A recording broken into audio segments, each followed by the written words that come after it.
Welcome है access. इस video के अंदर मैं आपको बताऊंगा कि किस तरह से आप एक एरे जो है उसको as an argument to the function to a function आप पास कर सकते हैं। तो सिंपली हम यहाँ पे ना एक प्रिंट फंक्शन जो है वो बनाते हैं और इसको हम एक्चुअली एक एरे जो है ना वो पास करवाना चाहते हैं। तो उसका आर्ग्यूमेंट किस तरह से होना चाहिए, अगर आपको याद हो तो जब हमने एरेज जो थे वो फर्स्ट टाइम किए थे ना, तो यहाँ पे हमारे पास ये एक एरे हो मे बी ऑफ साइज 10। तो इसके अंदर ये जो है एक्चुअली ये जो इसका नाम है ये बेसिकली पॉइंटर है टू द फर्स्ट एलिमेंट। तो पॉइंटर जो है ये किस टाइप का है, ये इस टाइप का है। तो हम यहाँ पे एक सिंपली एक पॉइंटर एक्सेप्ट कर सकते हैं, इससे ज़्यादा इसमें कोई चीज़ नहीं है। यप, आप इसका नाम ऑब्वियसली जो भी रखना चाहें, लेकिन मैं ये कन्वेंशन फॉलो करता हूँ पर्सनली, तो मैं इसी को ही फॉलो करूँगा। ये हमारे पास इसका पॉइंटर आ गया, लेकिन अब हमें ये कैसे पता चलेगा कि इसका साइज़ क्या है। और नो, अगर आप ये सोच रहे हैं कि हम अलगू चाचा जो हैं उसके एसटीडी साइज़ को यूज़ कर लें, तो एसटीडी साइज़ जो है ना वो पॉइंटर्स पे काम नहीं करता ये, क्योंकि ये उसे क्या पता है कि ये पॉइंटर जो है ये एक्चुअली एरे को पॉइंट कर रहा है या जस्ट वन एलिमेंट को पॉइंट कर रहा है। तो ये चीज़ आपको एरर देगी, क्योंकि मैचेस आर मतलब डज नॉट नो इंस्टेंस जो है ना इसका overloaded function matches the argument. तो इसको एक्चुअली क्योंकि हैं तो इंटरनली वो पॉइंटर्स ही हैं, लेकिन इसकी इम्प्लीमेंटेशन में ये है कि ये एक्चुअली एरे होना चाहिए, नॉट जस्ट अ पॉइंटर। तो उस केस में हमें ये नहीं पता कि इसका साइज़ क्या है।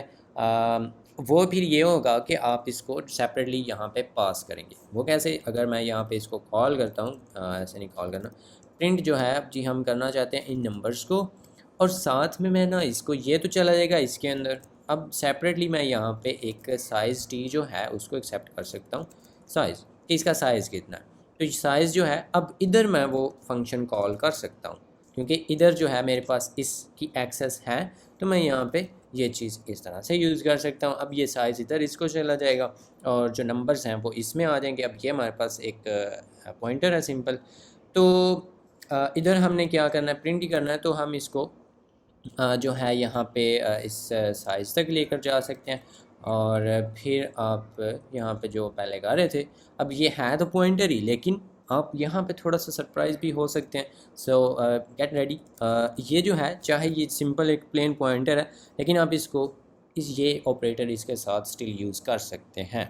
यस, सो ये आपका सरप्राइज़ था। होपफुली आप सरप्राइज़ हुए भी होंगे। इस तरह से भी आप इसको डी रेफरेंस कर सकते हैं, स्टिल किसी भी पॉइंटर को आप कर सकते हैं। ज़रूरी नहीं है कि ये जस्ट आपने एक एरे के साथ ही करना है आप, क्योंकि ये है भी पॉइंटर ही, आपको नज़र भी आ रही है जस्ट एक पॉइंटर ही तो है। तो पॉइंटर के साथ आप इस वाले ऑपरेटर को यूज़ कर सकते हैं। तो ये आपको जो है यहाँ पे डी रेफरेंस कर देगा। यहाँ पे ये जो वैल्यूज़ हैं ना हमारी कौमी, इन्हीं को मैं यहाँ पे लिख देता हूँ, और ये 10 वैल्यूज़ हैं। इसको जो ही हम कॉल करते हैं तो हमें यहाँ पे दिखा देगा कि हमारे साथ क्या बर्ताव किया गया है। और इसको जो ही हम रन करते हैं तो हमें यहाँ पे कॉमा सेपरेटेड वैल्यूज़ जो हैं वो मिल जाएंगी। सो इस तरह से आप इसको पास कर सकते हैं। और अगर आप ये वाला जो पॉइंटर है ना, बाय द वे, ये इसको आप ना रेंज बेस्ड लूप्स के अंदर नहीं यूज़ कर सकते, क्योंकि फिर वही बात कि रेंज बेस्ड लूप्स जो है उसके अंदर जो आपने चीज़ लिखनी होती है ना, यहाँ पे लाइक मे बी आप इधर कुछ भी लिख रहे हैं, ऑटो रेफरेंस, ऑलवेज़ रेफरेंस नहीं आपने यूज़ करना बाय द वे, उसके बारे में भी ऐसे कभी बात करेंगे। लेकिन इधर जो है मैं यहाँ पे इस तरह से अब अगर लिखूँगा ना, तो ये वाली जो चीज़ होती है ना, ये होनी चाहिए कोई ना कोई कंटेनर, यानी कि कोई ना कोई जो ऑब्जेक्ट है जिसके अंदर मल्टीपल चीज़ें हों, लाइक एन एरे के अंदर मल्टीपल एलिमेंट्स होते हैं। तो ये तो है एक पॉइंटर, तो पॉइंटर के अंदर तो जस्ट एक एलिमेंट होता है ना, तो उसको आप इधर इस तरह से नहीं यूज़ कर सकते, इसलिए ये भी ऑप्शन हमसे चला गया। उसके बाद आपके पास एक और भी तरीका होता है कि आप इसको इस तरह से करने की बजाय आप यहाँ पे इसको ऐसे भी लेकर आ सकते हैं। और ये जो चीज़ होगी इस केस में आई थिंक ऐसे ही इसका सिंटैक्स होता है। ये फॉर सम रीज़न यहाँ पे दे रहा है आपको एरर, आई डोंट नो ये इसको क्यों दे रहा है। मे बी नहीं, को नहीं, वो जस्ट इंटेलिजेंस का मसला था। आप इस तरह से भी इसको लेकर आ सकते हैं, ये भी सेम आपको आउटपुट देगा। इसके अलावा आप इसको यहाँ पे ऐसे स्पेसिफाई भी कर सकते हैं कि भाई ये क्या है। अब इस केस में अगर, लेकिन ये ऐसे होगा कि अब इसके अंदर जस्ट आप 10 साइज़ का एरे जो है ना उसी को लेकर आ सकते हैं।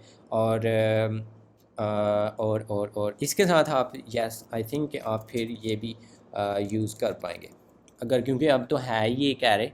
तो hopefully but no, maybe ये भी उस तरह का हो, लेट्स नहीं, यस हम नहीं कर सकते। तो ये हमने मिलके यहाँ पे सीख लिया है, लेकिन इस तरह से मैं कभी भी आपको सजेस्ट नहीं करूँगा कि इस तरह से आप पास करें। अगर आपके पास कोई स्पेसिफिक रीज़न नहीं है तो इस तरह से आप एरेज जो हैं उनको पास करें।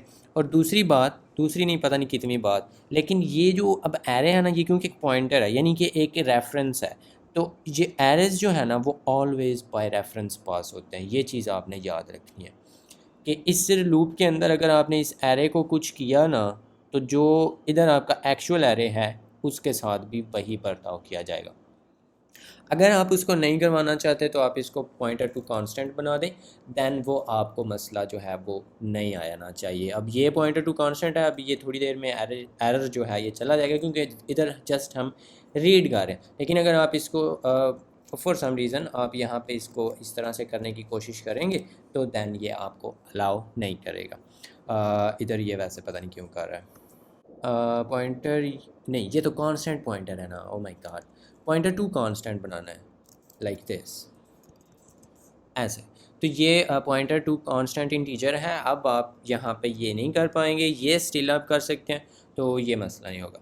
सो इस तरह से जो है वो हम अपने जो एरेज हैं उनको पास कर सकते हैं टू एनी फंक्शन। अब ये जो है ना थोड़ा सा यहाँ पे जबली है, इसका इलाज और बेहतरीन जो मॉडर्न C++ है उसके अंदर होता है टेम्पलेटेड एरेज, और वो हम देखेंगे इन द नेक्स्ट वीडियो।